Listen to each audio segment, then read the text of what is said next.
So if you're new to getting chicks, what are you going to need when you set up your chick brooder space? So excited!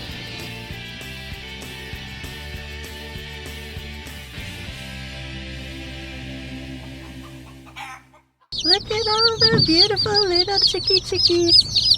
Hi, little chickies. It's Chick Day on the farm. It's one of the most exciting days of the year. I have just been to pick up our chick order. Hi, sweet girl. What are you going to need when you set up your chick brooder space? You're going to need a place to have a box, a tub, a pet carrier, a pet cage, something to keep your chicks enclosed, because even though they're so little and cute and fuzzy, they will be flying around before you know it, and they will escape these tubs. Even though they're so little bitty and they just take up like this much of the bottom of these tubs, they will be trying to fly out before you know it. And that's why we have the chicken wire on top of ours. This also keeps our cat and our dogs from getting a little bit too curious about the chicks when we're not around to watch them. So cute. Look at that. She's starting to get some feathers already. Chicks are gonna make a mess. They're gonna throw their food around, they're gonna splash the water around, and they're going to poop and urinate. And so you will need something on the bottom to absorb that. You can use paper towels. I've used newspaper. I prefer pine shavings. I think it makes a nice soft bedding for the chicks, and it's also pretty easy to change out and clean up. The next thing that you need is a water for your chicks, and it needs to have a very narrow lip and very shallow, so that the chicks cannot fall in there and drown. You can't use a big chicken water and just use it for the whole lifeline of the chick, because you really don't want your chicks to get wet. I use this tray type feeder for our chicks. You want to make sure that you get a chick feed that is specific to chicks. It's going to be the right size for them to eat. It's going to be the right nutrition to help them grow healthy. You don't want to get layer mash or anything like that. It's just not going to work as well for the chicks. I also like this tray feeder because I can set it along the wall and all of the chicks can get in there and eat at one time. The round ones, I think they take up a little more room, so this is my personal preference. When your chicks come and they're itty bitty like this, they need to have a heat source to keep warm. If they were with a mother hen, she would hold them against her body and huddle them under her wings when they were cold so that they could stay nice and warm. When you first get them, you should keep the floor temperature of their brooder around 99 degrees. And then on days 2 through 7, you can lower that to between 95 to 97 degrees. And then the following week, you can go down 5 degrees. And then each week after that, you can lower their temperature by 5 degrees until they're just ready to be in ambient room temperature. And as it's time to take them outside, I find that it's good to take them outside in some type of cage during the daytime at first, until they get used to being in the wind, they get used to all the noises, and then bring them back in their brooder where they feel safe. Once they're fully feathered out, you can move them outdoors, and they may still need some heat source at first until their body adjusts to being outdoors. So you want to do that when the weather's nice. You don't want to do it when it's rainy and cold and windy. You want to make the transition from inside to outside as seamless for your birds as you can. A young hen is called a pullet, and a young rooster is called a cockerel. When you order chicks, you can either order pullets, cockerels, or straight run. There are some types of chickens that it's easier to tell from birth whether the chicks are hens or roosters, or going to be hens or roosters, and some it's much more difficult. And typically, if you buy straight run, so you just get whatever you get, you don't throw a fit, then it's going to cost you less money. I want specifically hens because I'm trying to add all the different colored eggs into our egg business.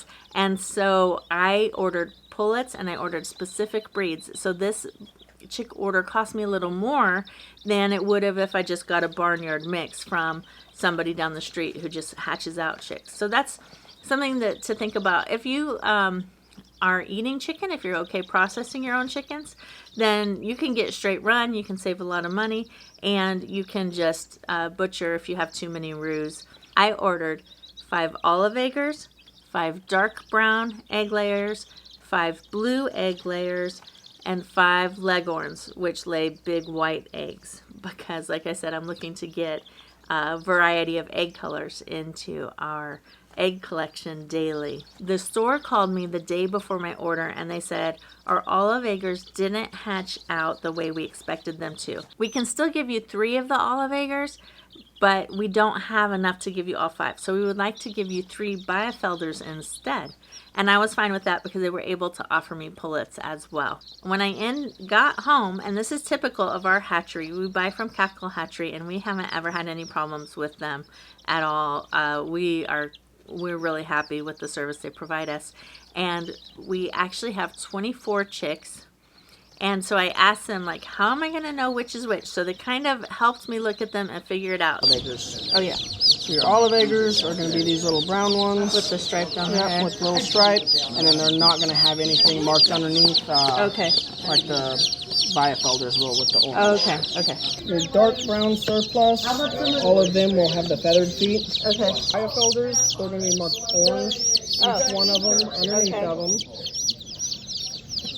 Your white leghorns, you're going to be white with no feathered feet. Your blue egger, they're going to have the puppy cheeks. I'm getting ready to turn these heat lamps back on for the girls, and you'll notice that ours are red. That's because if a chick has an injury and they have any blood on them, then the other chicks will see that and they'll start picking at it and the injury won't be able to heal. And they can actually kill the other chicks accidentally. If you have red light instead of white light shining in on your chicks, then it masks the blood and the other chickens can't see it. Another reason is because the red light is not as bright as the white light, and it actually allows the chicks to have a natural day and night cycle. If you just have a heat lamp with a white light on them all the time, there's no rhythm. It's just daylight 24 hours, and that's not good for anybody, and it's not good for animals. In our garage, we not only have the overhead lights, we also have windows on the garage door, so there's that natural light throughout the day, and then it gets dark at night, and that's better for setting up a biorhythm for your chickens so that they're used to that day and night cycle. Oh, another thing to be careful of is when you have the heat source, you want to have it so that it's not their whole brooder. They need to be able to self-regulate, and if they get too hot, they need to go to an area where it's a little bit cooler. And if they get too cold, they need to go to an area where it's a little warmer. So you need to find a way that your heat source is not heating the whole brooder. Another thing that you want to be very careful of, if you use bulbs like we do, that you secure them. I've heard horror stories about heat lamps like that falling into a barn, into the chicken dust and bedding, and actually burning down entire barns and coops, and you lose your whole flock and your investment in the building, and it's tragic and sad, and we wouldn't want that to happen. So we've actually secured these with screws so that even if the clamp comes loose, it still cannot fall and burn our house down. That would be awful. There are other options that you can get. There are little heat plates that the chicks can go under, and those are a great option. They're also very expensive. A heat lamp like this, the bulb is about $2 or $3, and the casing is probably less than $10. The heat plates are over $100. So it really depends on what kind of investment. And if you're going to do this year after year after year, you might want to invest in that.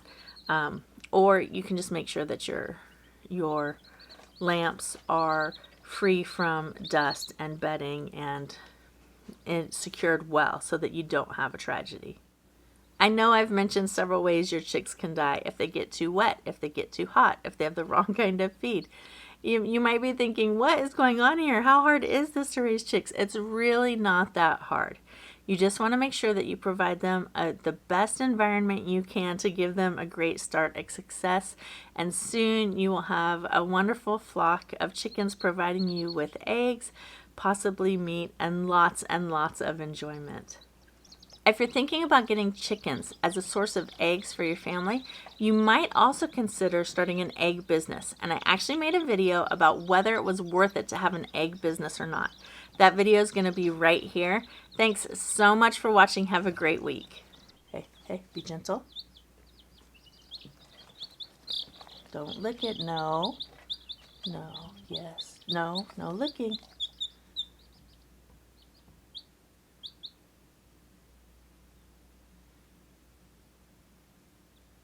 Good boy.